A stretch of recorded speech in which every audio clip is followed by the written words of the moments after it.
She wasn't fat, but she wasn't skinny. She loved restaurants, but not more than she hated her body. She kissed boys, but she didn't bring them home. She hated being home, but she didn't know where else to go.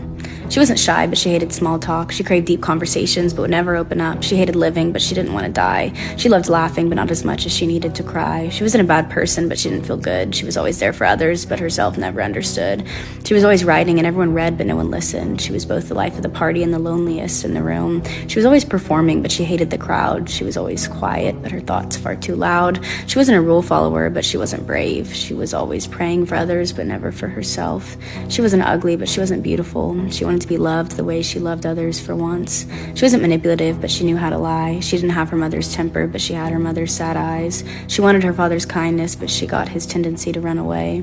She was always apologizing, but she never forgave herself. She was always running, chasing, seeking for something she couldn't grasp, always hungry, longing, itching for something she couldn't name, always bleeding, rotting, screaming for something to dull the pain, but no one saw, so you couldn't blame the world for ignoring the girl. She was always smiling, laughing, mending others' scars. She was always dreaming, never sleeping, always looking at the stars. She was born with wings instead of feet, always needing somewhere to flee, but she couldn't fly. Her baggage held her down.